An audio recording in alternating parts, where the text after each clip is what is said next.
Welcome to the Purposed Audacity podcast, where we aim to nurture, amplify voices, and inspire our community to stand boldly in their Christian identity.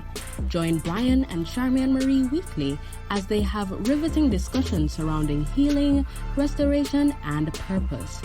This is Purposed Audacity, powered by PAJE Magazine.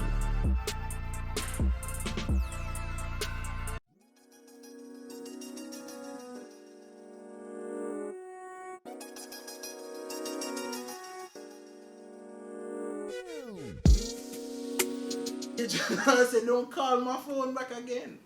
And so, especially as leaders in the church, take time to sit down.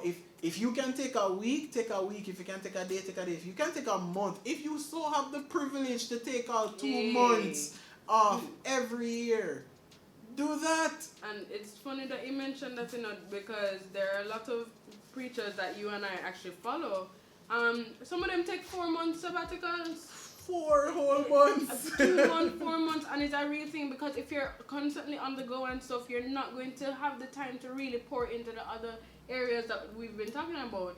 Speaking of which, I wanted to piggyback on your point about, leaders especially being able to pour out and have that way of just expressing themselves and breathe out, right? I would want to encourage persons, especially if you know you're on the road to burnout potentially, establish persons around you, even if it's 2 people, or if you're married, if your spouse, if you can line up your spouse being that way, or if you're a spouse of a leader, then line up yourself in the way where you are actively supporting them in helping them to pour out, in helping them to balance and all these things. Now, I'm not necessarily saying that I commandeer his phone out of, I don't believe in that, but at the same time, I'm going to be that mosquito in your ears that's saying, you need to breathe out, or you need to sleep, or you need to remember that, these other things need to get done. Because the reality is that the beautiful heart of a leader is that they want to make sure they're serving. They want to make sure that, as the question is, they're eager to serve. Yep. And so it's a beauty, but it can also, I don't want to call it a weakness, but it can also be a drawback specific. If not managed properly, right, yeah.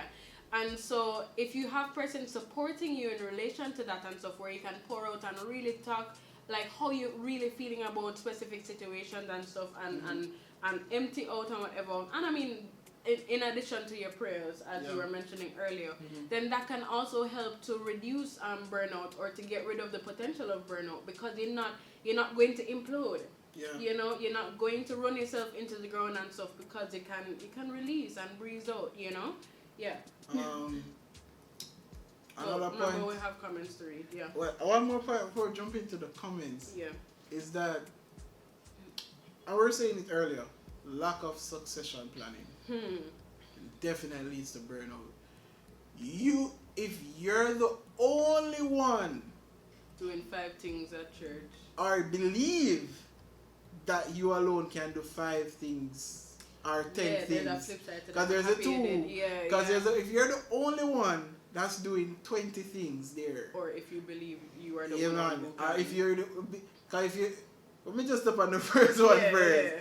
If you're the only one, that means you're not training anybody. That means you're not opening it also means that you're possibly not opening yourself for the Lord to allow you to do other things, or to lead you into other things. You're not helping anyone. You're not helping anyone else to reach to the level where you are above. Right. You may not be doing it deliberately, but it may literally be keeping people below you, because you maybe feel like you alone can do it. Yeah. And the flip side is, if you believe especially that you're the only one that can do it, be careful about pride. Yay. Ooh. Be careful about you just believing you know what, I alone, it just stops right here. There's nobody else that can do this like me. There's nobody else. No. Yeah. And it's 2 different things, Yeah. One is one on one side, it may possibly be the reality is that there's nobody else that can do it, and like the church is kind of the church is relying on what you to do it, but it doesn't mean that you can't teach the person. Right. And then the pride aspect is that there are possibly persons there that you could teach or could do the same but thing. You're stuck in yourself. But you're stuck in yourself, and therefore it leads to burnout. And what happens with that is that when when you are flipped over and on your bottom, them have to replace the same way. they will have to replace you. And then the bigger issue is that now when you are, let's not say you're gone, you're just sick, you can't be there for the next 2 months or so. Somebody else has to do it. And now the church or the organization now realizes that, wow, this is the only person that was doing this thing. Yeah. There was no other person. Nobody else was taught. None of that. And that's wrong, guys. And so interestingly, we're speaking from experience from the place of witnessing that tremendously, and we saw what it did to the church that we witnessed it at, and that church was hindered for a couple months straight because there was not much time spent to actually help others to come up in the line. You get me? And I'm happy also that you mentioned the whole matter of, pride or, not teaching others and things like that, because it makes me think about what we also learned the hard way in the corporate world, and also just generally as, also as business owners. Our reality is that if you get to a place where you are afraid to let go, if you get to a place where you are afraid to let go and you say, hey, well, I need to get this done and whatever, eventually your results will dwindle and the quality will dwindle, and so you will have to be replaced anyway.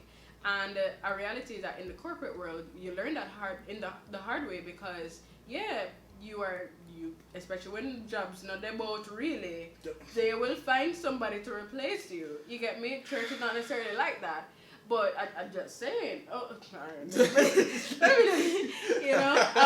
then beyond that, too, even as a business owner, like for me personally, recently I took on a team within my business and stuff, and because I said, you know what, there's so much I know more I can do on my own. I had to learn that the hard way. I had to swallow my pride and whatever, because especially when you birth something, you want to nurture it and make sure it's done, whatever. Right, and you want to, and also because of past experiences where I trusted people with specific aspects and they ended up letting me down. You become very protective.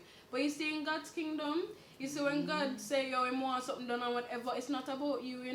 It's about really working together as a team and seeing how best that thing can be accomplished. So even if it's a thing where you can say, "Hey, well, I would have done this differently." The fact is, the thing is getting done.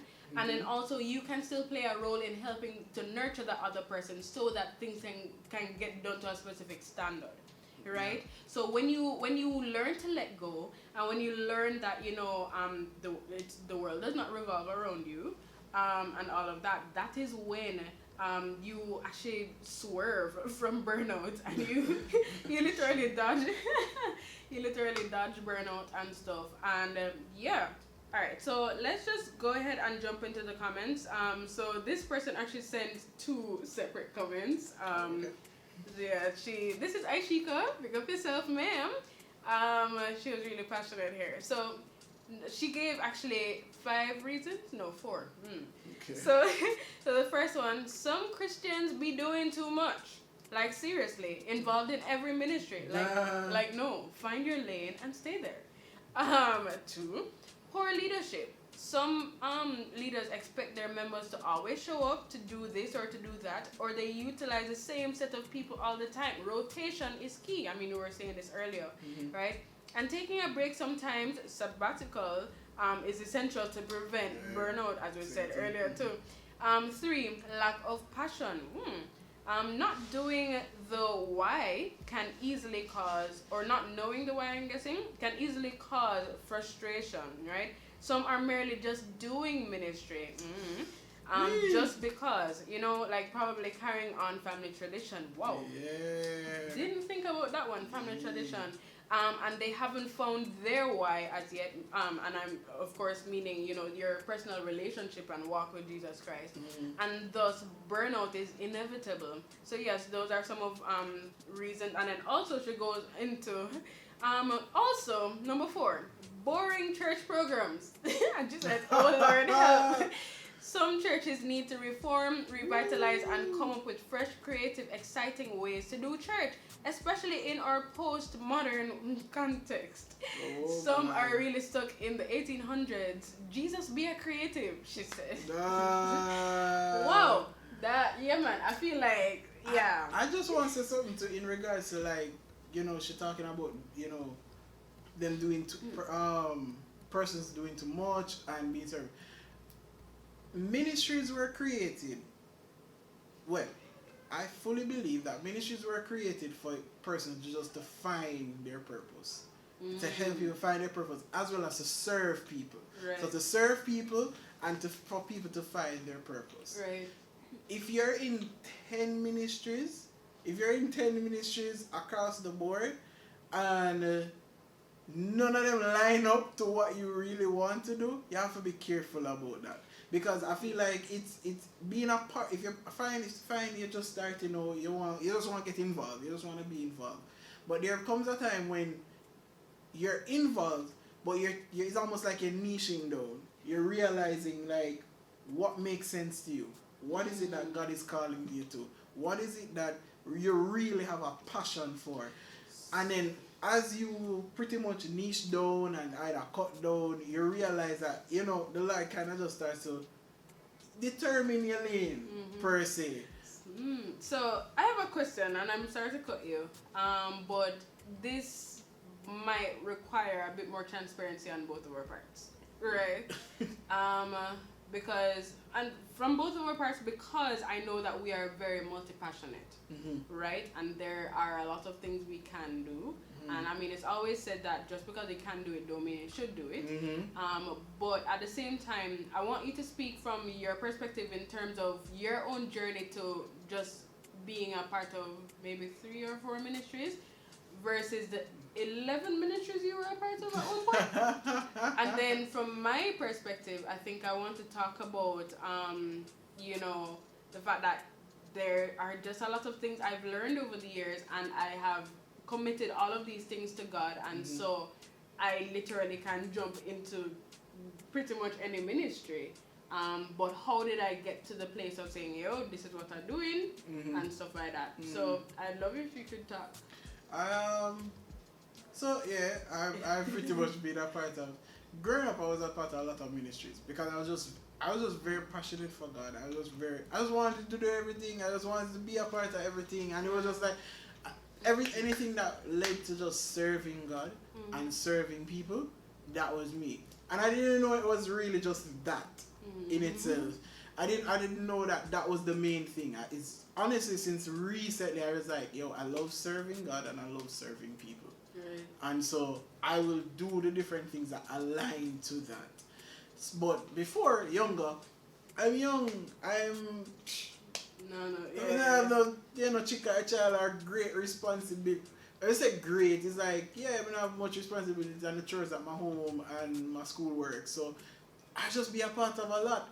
As I grew older, I realized that as my responsibilities grew, I would now have to step back or line up what I can, schedule things properly, organize things properly, delegate things properly. Because if I was going to keep up all of these ministries, I would have to do it in a way, or these activities, I would have to do it in a way that would still allow me to, let me not say have a life, I don't want to put it like that, but will still allow me to breathe, to be able to do other things, to be able to rest, to be able to take time away from myself. I realized a part of that would have had to be cutting off a few ministries or cutting off a few things I'm a part of. And some of them, it wasn't like I was any like big leader or anything a part of it. I was just really a part of it because I wanted to help, I wanted to serve and what have you. And then so after a time I had to like, alright, I have to cut this down. When I got married, I had to start cutting things down because I realized I would need time for my wife. I would need time to get to know her and understand her. I would need time to understand this whole marriage thing and how it works and what works for us versus what works for other people and what our patterns would become. Yeah. And so therefore, that's literally what it is. I feel like as time goes by, if you're somebody who is consistently in ministry and consistently in possibly many ministries, as time goes by, you're gonna have to possibly cut off or hand over to somebody else, because life is like that.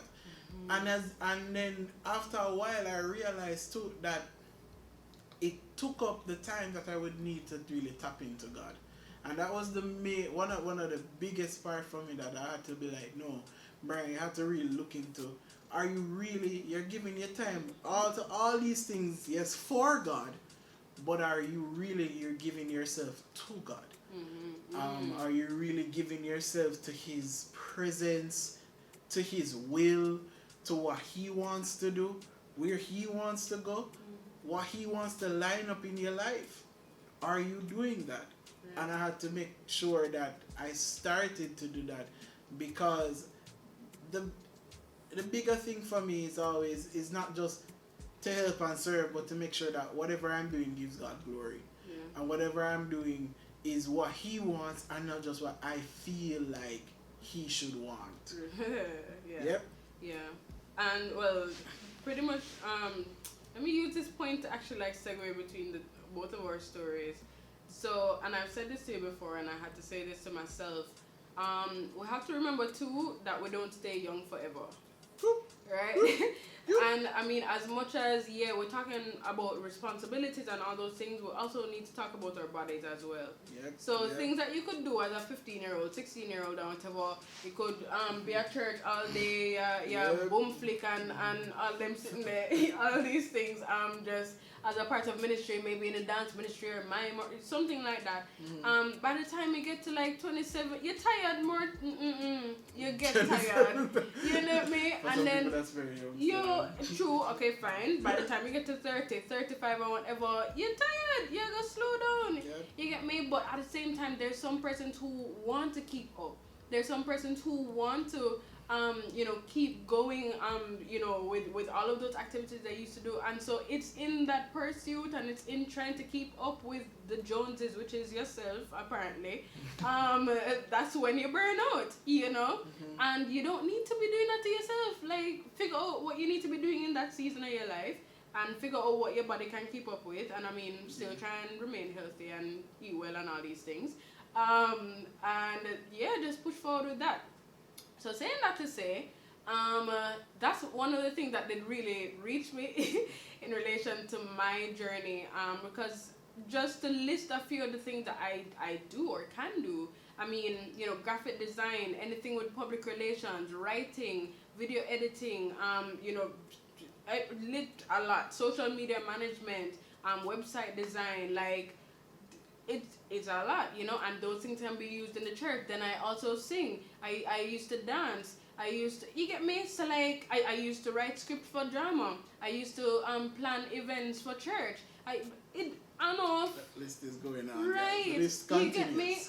get me? And by no means is this bragging, but a reality is that it's just because I wanted to do a lot for God. I wanted to make sure that as I learned something, I was able to give it back to God, because at the end of the day, I am His vessel, and if I can use what I have learned to impact other people's lives so that they can be shown the way to God or whatever, that's my mandate, that I want to make an impact. But then may I get old? And I mean, also in getting married and also just going through specific things within life and stuff like that, I had to decide that if I'm pursuing things, all of them should link, as you had said earlier. All of them should link and make sure that it's there's a specific goal being reached and stuff. And fine, if I do like a one-off thing from one of the previous things I can also do and whatever, then fine, But as it relates to consistently pursuing something, I had to make the decision that these are the things I'm focusing on, these are the things I'm gonna nurture and make sure that I get even better at, so that I can represent God as a high standard, and stuff like that. You know, so with that said, I mean, guys, this turned into a much longer episode than expected. Yeah. So with that said, you know, go on. I just wanted to end with, because I wanted to say it's not even so much about age, or what have you. Right. Be aligned with God. Right. Because if God, and be real with yourself. Yeah. If God gives you the grace to be doing 10 ministries at one time, and you're married and you have children and you can do all 10. If God gives you that grace properly, if God gives you that grace, go for it. Do your thing. Do your thing. And I said go for it because even that it doesn't mean that you're the only one that's doing the thing. Maybe you delegate properly, you play a role in a thing. So it may not be you are the leader and organizer, but you may be delegate some of the stuff and you're just a part of a thing. Right. So if God gives you that grace, go. Big up yourself.